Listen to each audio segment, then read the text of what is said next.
Assalamualaikum warahmatullahi wabarakatuh. Pada kali ini saya akan melaksanakan tugas kecerdasan buatan.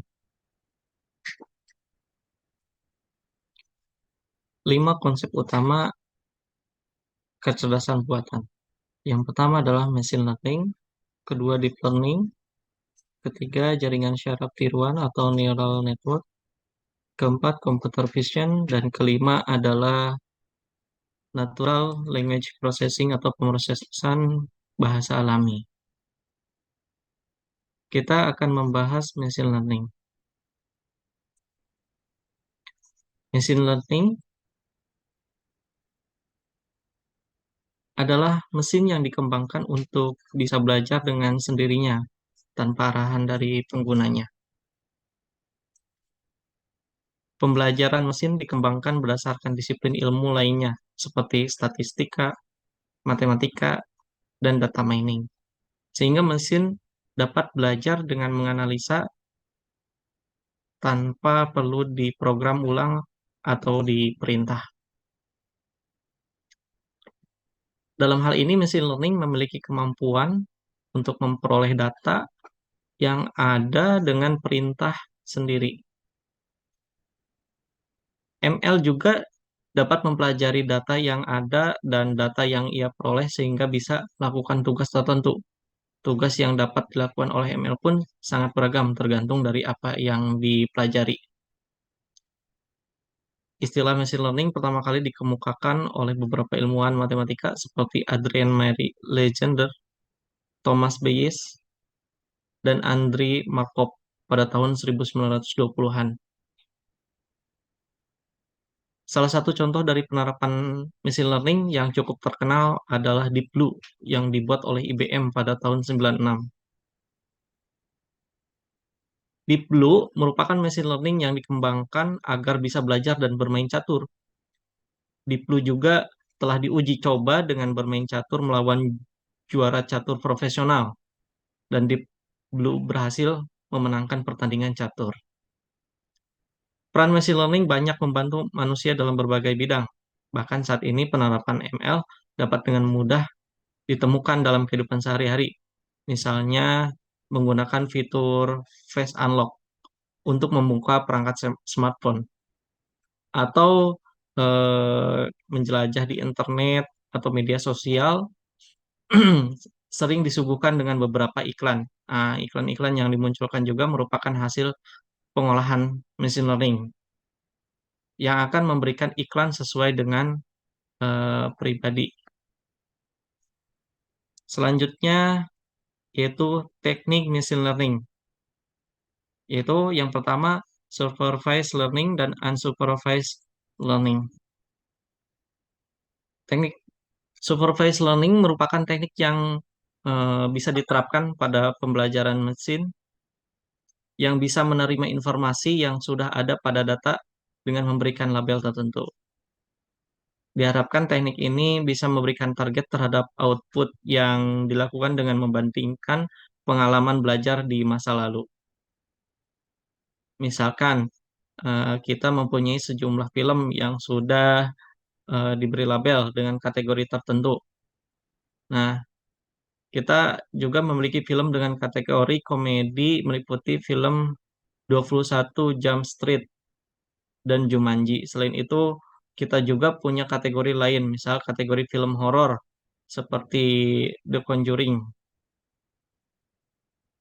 Ketika kita membeli film baru, maka kita akan mengidentifikasi genre dan isi dari film tersebut. Nah, setelah film teridentifikasi, barulah kita akan menyimpan film tersebut pada kategori yang sesuai. Selanjutnya yaitu teknik unsupervised learning. Nah, merupakan teknik yang bisa diterapkan pada machine learning yang digunakan pada data yang tidak memiliki informasi yang bisa diterapkan secara langsung. Diharapkan teknik ini dapat membantu menemukan struktur atau pola tersembunyi pada data yang tidak memiliki label. Jadi sedikit berbeda dengan supervised learning, kita memiliki data apapun yang akan dijadikan acuan sebelumnya.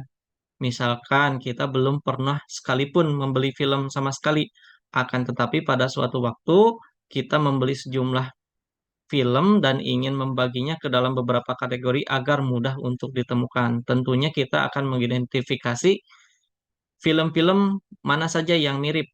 Nah, dalam hal ini misalkan kita mengidentifikasi berdasarkan dari genre film. Misalnya kita mempunyai film The Conjuring, maka kita akan menyimpan film The Conjuring pada kategori film horor. Selanjutnya, cara kerja. Nah, cara kerja machine learning sebenarnya berbeda-beda ya, sesuai dengan teknik atau metode pembelajaran seperti yang kita gunakan pada machine learning.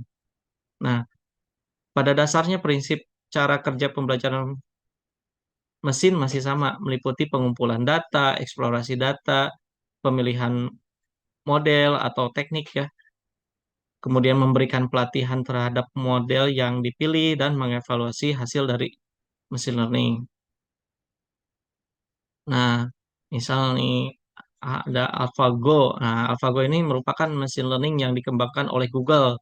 Saat awal dikembangkan, AlphaGo akan dilatih dengan memberikan 100.000 data pertandingan Go untuk ia pelajari. Setelah AlphaGo mempunyai bekal dan pengetahuan cara dan strategi bermain game Go, dari mempelajari 100.000 data pertandingan Go tersebut, AlphaGo akan belajar kembali dengan bermain Go bersama dengan dirinya sendiri. Dan setiap kali ia kalah, ia akan memperbaiki cara ia bermain. Dan proses bermain ini akan diulang sampai jutaan kali. Nah, dari penerapan machine learning pada AlphaGo, kita dapat memahami bahwa machine learning akan terus belajar selama ia digunakannya. Jadi tidak heran apabila machine learning sering digunakan, maka tingkat akurasinya semakin baik dibanding di awal-awal. Seperti itu ya. Selanjutnya kita akan bahas deep learning. Yang pertama, deep learning merupakan subbidang machine learning yang algoritmanya terinspirasi dari struktur otak manusia. Nah, struktur tersebut dinamakan Artificial Neural Network atau disingkat ANN. Pada dasarnya ia merupakan jaringan saraf yang memiliki 3 atau lebih lapisan ANN. Ia mampu mempelajari dan beradaptasi terhadap sejumlah besar data serta menyelesaikan berbagai permasalahan yang sulit diselesaikan dengan algoritma machine learning lainnya.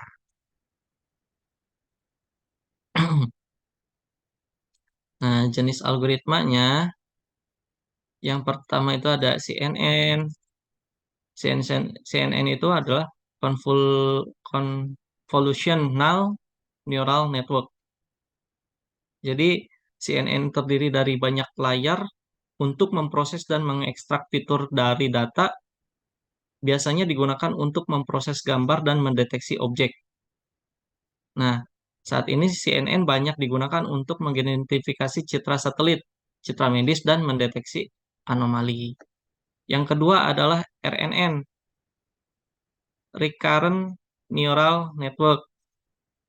Nah, adalah salah satu bentuk arsitektur ANN yang dirancang khusus untuk memproses data yang bersambung atau berurutan. Biasanya digunakan untuk menyelesaikan permasalahan data historis atau time series, contohnya data ramalan cuaca. Yang ketiga adalah Long Short Term Memory Network, LTSM. Adalah tipe recurrent neural network yang dapat mempelajari data historis atau time series. Merupakan algoritma deep learning yang kompleks dan dapat mempelajari informasi jangka panjang dengan sangat baik. LTSM sangat powerful untuk menyelesaikan berbagai permasalahan kompleks seperti speech recognition, speech-to-text application, komposisi musik, dan pengembangan di bidang farmasi. Yang terakhir adalah Self-Organizing Maps atau SOM.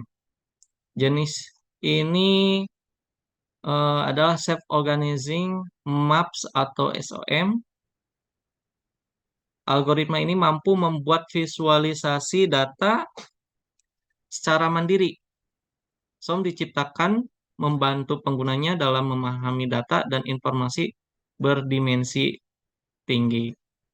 Kemudian, manfaat deep learning dapat memproses unstructured, unstructured data seperti teks dan gambar, dapat mengotomatisasi proses ekstraksi fitur tanpa perlu melakukan proses pelabelan secara manual. Kemudian, yang ketiga, memberikan hasil akhir yang berkualitas. Yang keempat, dapat mengurangi biaya operasional. Yang kelima, dapat melakukan manipulasi data dengan lebih efektif. Kemudian, penerapan deep learning. Yang pertama adalah pengenalan gambar, pengenalan suara, natural language processing, dan yang terakhir adalah deteksi anomali. Selanjutnya adalah jaringan syaraf tiruan atau neural network. Nah, artificial neural network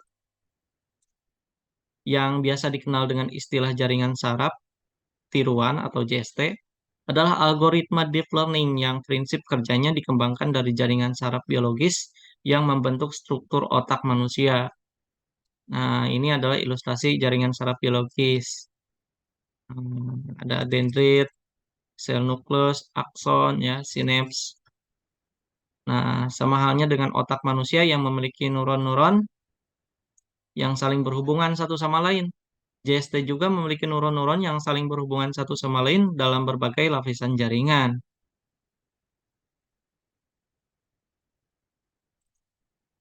Adapun ilustrasi dari jaringan saraf tiruan dapat dilihat pada gambar selanjutnya. Nah, ini dia.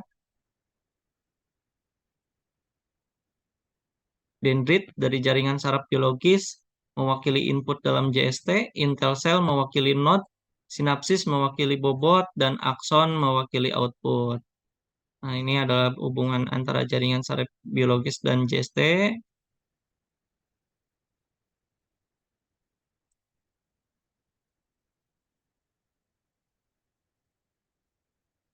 Selanjutnya,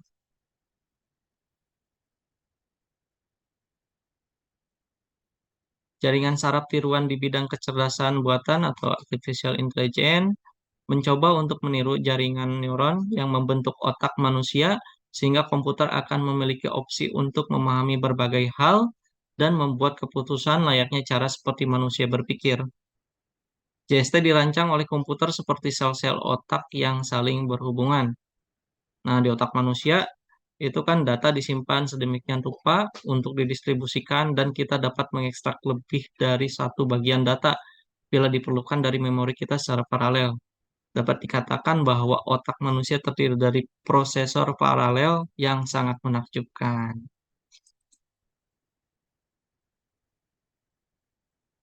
Baik, selanjutnya arsitektur jaringan saraf tiruan. Arsitektur JST menggunakan berbagai lapisan pemrosesan matematis untuk memahami informasi yang diberikan. Biasanya jaringan saraf tiruan memiliki puluhan hingga jutaan neuron buatan yang disebut sebagai unit dan tersusun dalam beberapa lapisan atau layar. Seperti pada gambar di bawah ada input layer, hidden layer 1, hidden layer 2, dan output layer. Nah, kemudian input layer seperti namanya, lapisan ini menerima input dalam berbagai format berbeda dan yang disediakan oleh programmer. Input yang terima adalah data yang ingin diproses atau dipelajari oleh jaringan. Yang kedua itu ada hidden layer. Itu lapisan tersembunyi atau hidden layer menjembatani lapisan input dan output. Dari unit input, input layer, data dapat melewati satu atau lebih hidden layer. Nah, tugas hidden layer adalah mengubah input menjadi sesuatu yang dapat digunakan unit output. Selain itu, lapisan ini melakukan semua perhitungan untuk menemukan fitur dan pola tersembunyi. Mayoritas jaringan saraf sepenuhnya terhubung dari satu lapisan ke lapisan lainnya. Koneksi ini diberi bobot. Semakin tinggi angkanya, semakin besar pengaruh satu unit terhadap unit lain. Mirip dengan otak manusia. Saat data melewati setiap unit, jaringan belajar lebih banyak tentang data. Yang ketiga yaitu output layer. masukan atau input melewati serangkaian transformasi menggunakan hidden layer. Nah, pada akhirnya hasilnya menghasilkan output yang dibawa menuju lapisan ini.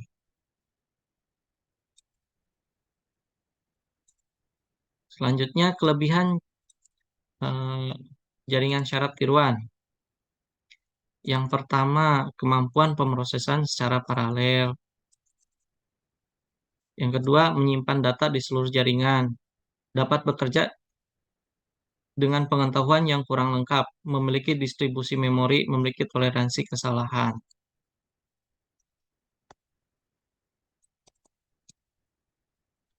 Memiliki toleransi kesalahan itu jaringan saraf tiruan memiliki resistensi dan toleran terhadap kesalahan. Ini berarti bahwa hilangnya satu atau lebih sel tidak mempengaruhi kinerja jaringan saraf tiruan.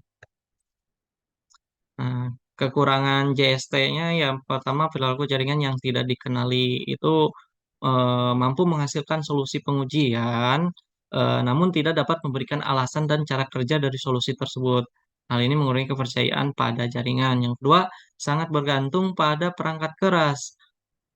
Jaringan saraf tiruan membutuhkan prosesor dengan kekuatan pemrosesan paralel sesuai dengan strukturnya.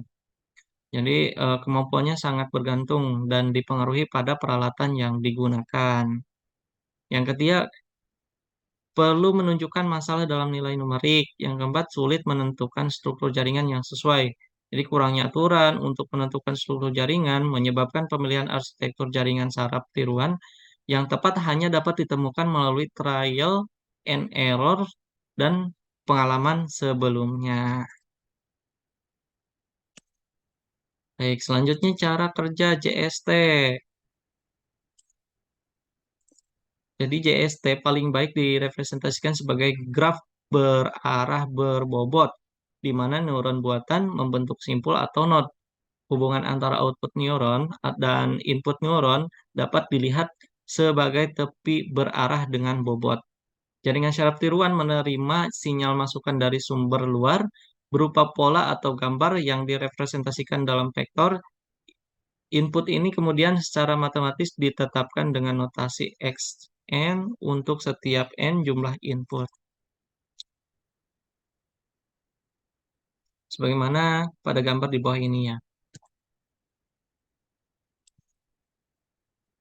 Nah, setelah itu masing-masing input dikalikan dengan bobot yang sesuai. Nah, secara umum bobot ini biasanya mewakili kekuatan interkoneksi antar neuron di dalam jaringan saraf tiruan. Semua input berbobot diringkas di dalam unit komputasi.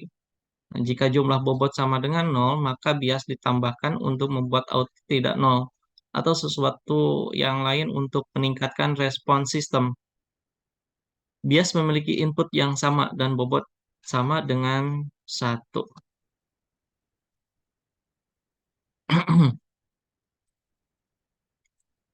Total input berbobot dapat berada dalam kisaran 0 hingga bilangan tak terhingga positif. Nah, di sini untuk menjaga respon dalam batas nilai yang diinginkan, nilai maksimum tertentu di benchmark dan total input berbobot dilewatkan melalui fungsi aktivasi.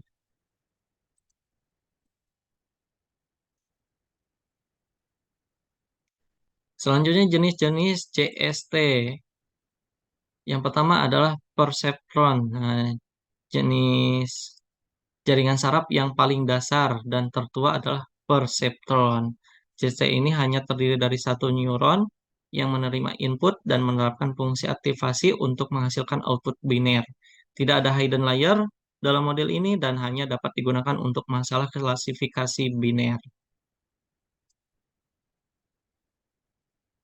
Yang kedua adalah feed-forward neural network. Nah, JST ini eh, salah satu jaringan saraf tiruan yang paling dasar. Data atau input yang diberikan berjalan dalam satu arah. Data masuk ke JST melalui input layer dan keluar melalui output layer. Sementara lapisan tersembunyi atau hidden layer bisa ada atau mungkin tidak ada. Jadi JST ini hanya memiliki gelombang propagasi depan dan biasanya tidak memiliki propagasi mundur.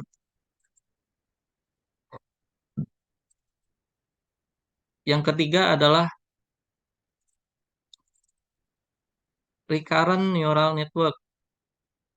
Ini menyimpan output dari sebuah layer dan mengumpankan output ini kembali ke input untuk memprediksi hasil dari layer dengan lebih baik. Nah, lapisan pertama di RNN sangat mirip dengan feed-forwarded neural network, namun setelah output dari lapisan pertama dihitung, recurrent neural network akan mengumpannya ke unit berikutnya. Setiap unit akan mengingat beberapa informasi dari langkah sebelumnya, sehingga dapat bertindak sebagai sel memori dalam melakukan perhitungan.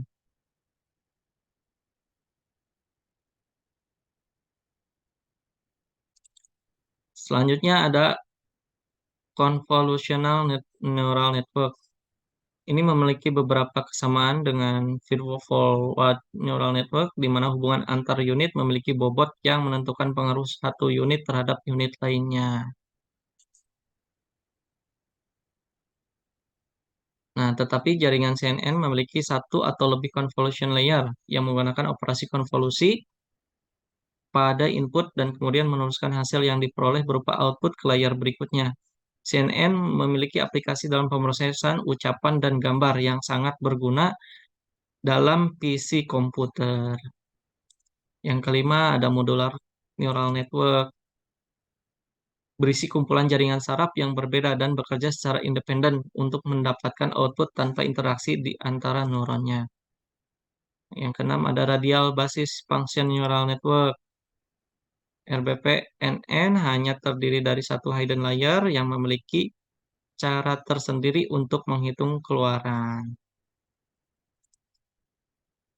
Selanjutnya ada computer vision.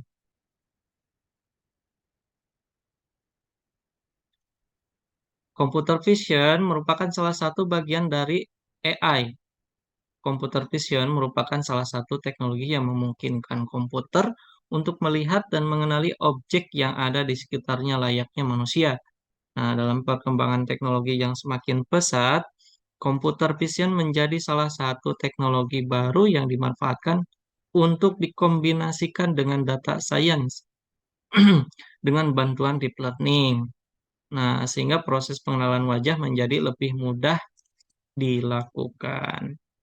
Kemudian cara kerja computer vision. Nah, computer vision akan memecah gambar yang ada menjadi banyak bagian-bagian yang berbeda.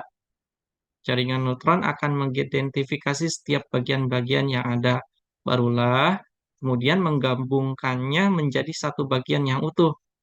Secara otomatis komputer akan melabeli gambar tersebut. Itulah mengapa semakin banyak data yang dijadikan bahan pembelajaran oleh komputer, kemampuan untuk memprediksi gambar tersebut secara benar juga akan meningkat. Komputer akan memanfaatkan algoritma yang mampu untuk menganalisa warna, bentuk, jarak antar objek, dan seterusnya, hingga komputer mampu melabeli seluruh objek sebagai benda tertentu. Deep learning mempermudah proses evolusi computer vision. Merupakan bagian dari mesin learning, di mana algoritma yang digunakan mirip seperti struktur saraf manusia.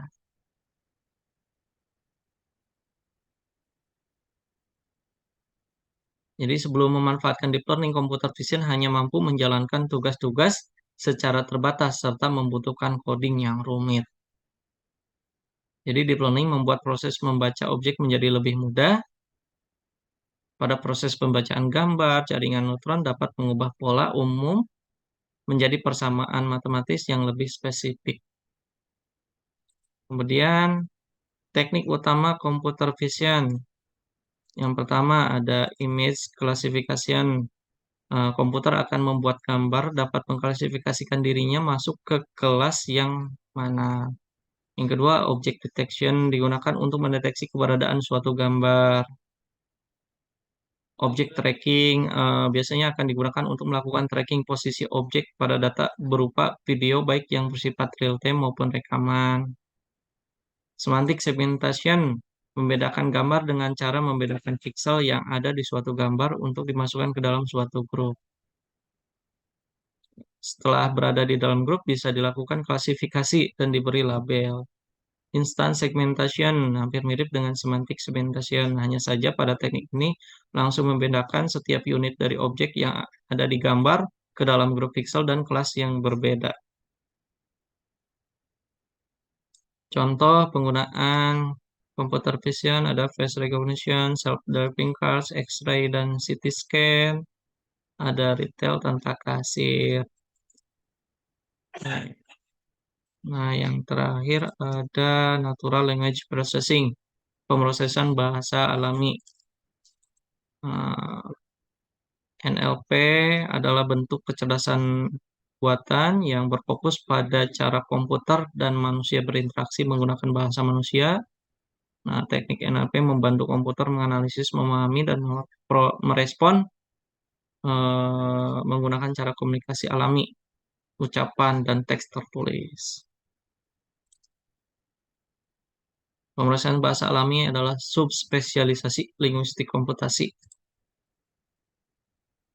Linguistik komputasional, bidang interdisipliner yang menggabungkan ilmu komputer, linguistik, dan kecerdasan buatan untuk mempelajari aspek komputasi bahasa manusia. Nah, sejarahnya NLP itu dimulai 1950-an. Ketika ilmuwan komputer pertama kali dimulai mengeksplorasi cara untuk mengajarkan mesin agar memahami dan menghasilkan bahasa manusia. Kemudian pada tahun 1960-an, para ilmuwan telah mengembangkan cara-cara baru, eh, mengembangkan korpora pertama, yaitu dokumen besar yang dapat dibaca mesin, yang dilengkapi dengan informasi linguistik yang digunakan untuk melatih algoritma NLP. Kemudian pada tahun 1970-an, ilmuwan mulai menggunakan LMP statistik. Kemudian pada tahun 80-an terdapat fokus pada pengembangan algoritma yang lebih efisien untuk model pelatihan dan meningkatkan akurasinya. Nah, kemudian pembelajaran mendalam, jaringan saraf, dan model transformator telah mengubah penelitian LMP secara mendasar. Munculnya jaringan saraf yang dikombinasikan dengan penemuan model transformator dan mekanisme perhatian telah menciptakan teknologi seperti BERT dan ChatGPT. Nah, kemudian cara kerja pendekatan NLP berbasis AI. Langkah pertama yaitu pemrosesan awal data. Ini adalah proses pembersihan dan penyiapan teks sehingga algoritma NLP dapat menganalisisnya. Beberapa teknik pemrosesan data yang umum mencakup penambahan teks, yang mengambil teks dalam jumlah besar dan memecahnya menjadi data, atau tokenisasi, yang membagi teks menjadi unit-unit individual. Satuan tersebut dapat berupa tanda baca, kata, atau frasa. Nah, penghapusan kata berhenti adalah alat yang menghilangkan kata-kata umum dan artikel pidato yang tidak terlalu membantu dalam analisis. Stemming dan imatisasi, memecah kata-kata hingga ke bentuk akar dasarnya sehingga lebih mudah untuk mengidentifikasi maknanya. Penandaan part of speech, mengidentifikasi kata benda, kata kerja, kata sifat, dan bagian ucapan lainnya dalam sebuah kalimat. Parsing, menganalisis struktur kalimat dan bagaimana kata-kata yang berbeda berhubungan satu sama lain. Langkah kedua yaitu pengembangan algoritma.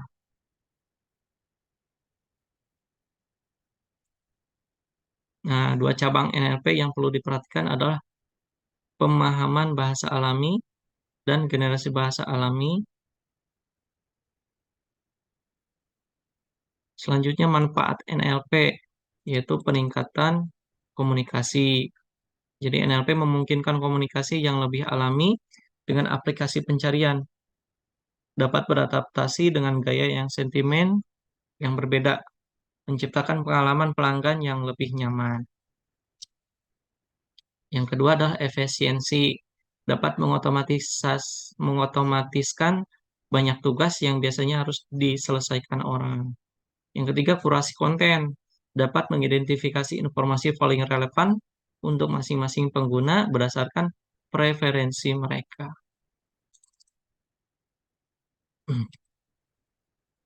Nah, selanjutnya adalah implementasi artificial intelligence di berbagai bidang. Yang pertama di bidang kesehatan itu diagnostik medis, prediksi penyakit, penggunaan algoritma AI dalam deteksi dini kanker payudara dari hasil mamografi, penggunaan AI dalam mengidentifikasi faktor risiko dan perkiraan kemungkinan seseorang terkena diabetes. Kemudian di bidang transportasi ada mobil otonom, ada sistem transportasi cerdas. Selanjutnya di bidang keuangan ada analisis risiko, membuat model prediktif untuk pergerakan harga saham. Kemudian mendeteksi transaksi yang tidak lazim atau mencurigakan. Di bidang pendidikan ada pembelajaran adaptif, pembelajaran online yang menyesuaikan tingkat kesulitan soal sesuai dengan kemampuan siswa. Ada analisis kinerja siswa. Kemudian di bidang teknologi, pengenalan suara dan teks, contohnya Alexa, Siri, atau Google Assistant yang memahami perintah suara pengguna. Ada analisis big data, menganalisis pola pembelian konsumen dari data e-commerce yang besar. Di bidang manufaktur ada pabrik otomatis, pabrik mobil yang menggunakan robot cerdas untuk perakitan kendaraan. Kemudian ada prediksi kegagalan mesin, memonitor kondisi mesin, dan merencanakan perawatan berdasarkan prediksi kegagalan. Di bidang hiburan ada rekomendasi konten, Netflix, energi. Di bidang energi ada pengelolaan grid energi, mengoptimalkan distribusi listrik dari sumber energi terbarukan. Di bidang pertanian ada misal untuk memantau kelembapan tanah dan memberikan irigasi yang tepat. Di bidang lingkungan ada pemantau lingkungan, mengidentifikasi pola deforestasi dari citra satelit. Ini sumber-sumber yang didapat. Baik, terima kasih banyak. Itulah pemaparan dari saya. Mohon maaf apabila ada kekurangan. Wassalamualaikum warahmatullahi wabarakatuh.